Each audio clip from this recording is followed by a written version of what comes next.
নমস্কাৰ। সন্মিলিত জনকল্যাণ মঞ্চ পলাশবাৰী নামেৰে আজি এক অৰাজনৈতিক এটা নন গভৰ্ণমেণ্টেল অৰ্গেনাইজেশ্যন ইয়াত জন্ম লাভ কৰিলে এইখন ঠাইৰ পৰাই, ইয়াৰ এই পলাশবাৰীৰ এই পুণ্যভূমিৰ পৰাই। আৰু আমাৰ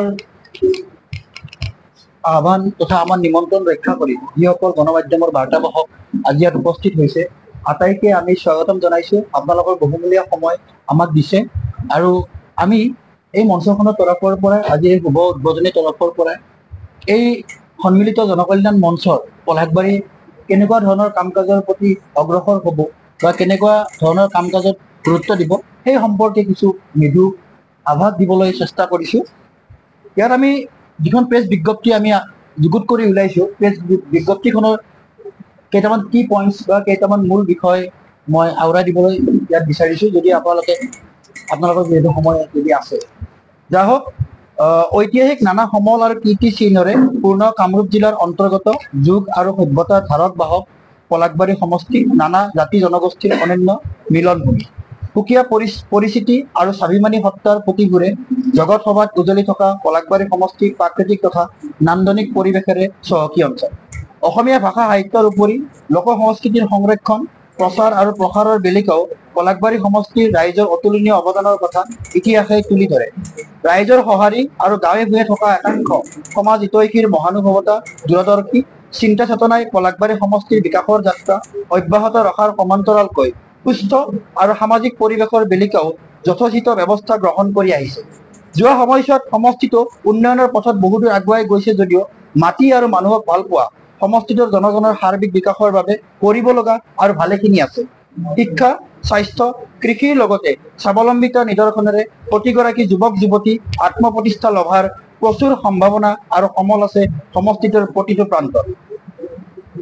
উপযুক্ত প্ৰশিক্ষণ আৰু মাৰ্গদৰ্শনৰ যথোপযুক্ত দিহা কৰিলে মেধাসম্পন্ন অনেক ছাত্ৰ ছাত্ৰী তথা পলাশবাৰী সমষ্টিটোত শৈক্ষিক দিশত এক নতুন দিগন্তৰ সূচনা হোৱাটো কথা।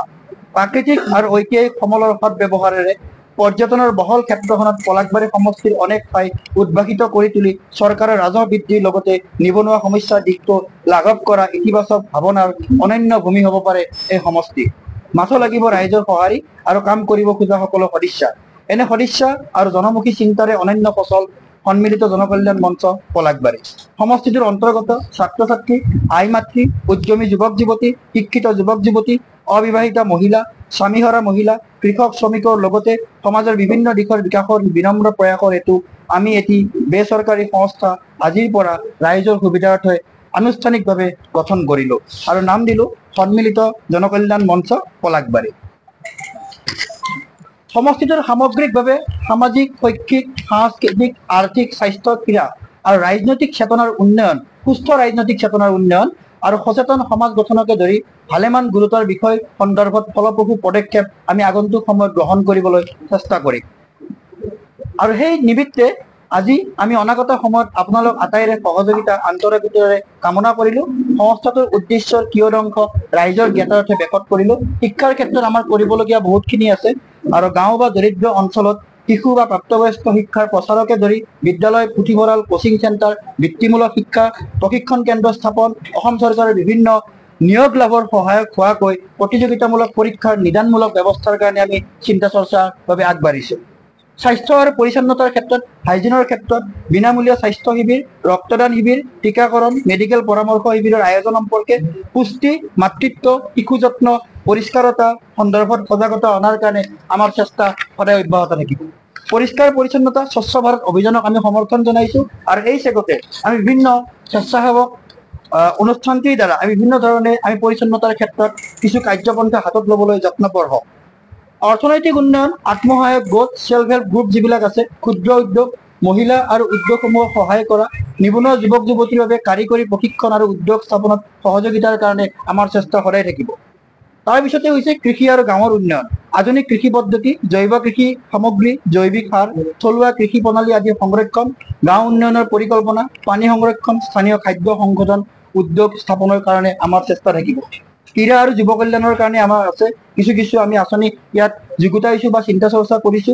যুৱ সমাজক খেল ধেমালি উৎসাহিত কৰি শৃংখলাবদ্ধ আৰু সুস্থ জীৱনমুখী কৰা, স্থানীয় খেলুৱৈৰ প্ৰতিভা চিনাকি কৰি ৰাষ্ট্ৰীয় তথা আন্তঃৰাষ্ট্ৰীয় মঞ্চলৈ লৈ যোৱাৰ দিহা পৰামৰ্শ কৰা, যুৱক যুৱতীসকলক মাদক দ্ৰব্য আৰু অপৰাধ প্ৰৱণতাৰ পৰা আঁতৰাই আনি সজাগ নাগৰিক হিচাপে গঢ়ি তোলাৰ কাৰণে আমাৰ চেষ্টা সদায় থাকিব। সাংস্কৃতিক আৰু মানৱীয় প্ৰমূল্যবোধৰ বিকাশৰ কাৰণে লোক সংস্কৃতিক আমি গুৰুত্ব প্ৰদানৰ কাৰণে চিন্তা চৰ্চা কৰিছো। নাটক, সংগীত, নৃত্য, কুইজ, আখ্যান যিবিলাক আছে সেইবিলাকৰ জৰিয়তে সাংস্কৃতিক ধাৰা ৰক্ষা কৰাৰ কাৰণে বা সংৰক্ষণৰ কাৰণে আমি চেষ্টা এটি আগবঢ়াম। বিভিন্ন ধৰ্ম, ভাষা, জাতি আৰু সংস্কৃতিৰ মাজত সাম্প্ৰদায়িক সম্প্ৰীতি আৰু ভাতৃত্ববোধ গঢ়ি তোলা, পিছপৰা জাতি আৰু জনজাতিৰ কল্যাণ, সমাজৰ পিছপৰা শ্ৰেণীৰ বিশেষকে অনুসূচিত জাতিসমূহৰ সাংস্কৃতিক পৰিচয় উদ্ধাৰ কৰা আৰু বিকাশৰ বাবে কাৰ্যপন্থা গ্ৰহণ কৰা, শিক্ষাৰ ক্ষেত্ৰত পিছপৰা ছাত্ৰ ছাত্ৰীৰ সুকীয়া মঞ্চ গঠন আৰু শৈক্ষিক আৰু অৰ্থনৈতিক সক্ষমতা আৰু সামাজিক অধিকাৰৰ বাবে উন্নতি সাধন। যা হওক, এইখিনি আমাৰ মূল বিষয় হিচাপে লৈ আজিৰ এই যিটো সন্মিলিত জনকল্যাণ মঞ্চৰ যি আনুষ্ঠানিক শুভাৰম্ভণি আমি এইখন মঞ্চৰ পৰা আৰম্ভণি কৰিলো।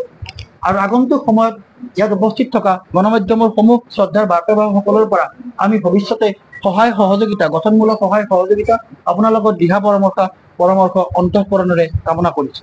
স্বাভাৱিকতে নিৰ্বাচনৰ প্ৰাক মুহূৰ্তত সকলোৰে মনত উদয় হোৱা এটা স্বাভাৱিক প্ৰশ্ন, আৰু প্ৰশ্নটো স্বাভাৱিক এই কাৰণেই যে বিভিন্ন সময়ত আমাৰ এই অঞ্চলটো, সমগ্ৰ দক্ষিণ কামৰূপৰ পলাশবাৰী অঞ্চলটো ৰাজনৈতিকভাৱে অতি সচেতন, আৰু এনেকুৱা নিৰ্বাচনৰ প্ৰাক মুহূৰ্তত এটা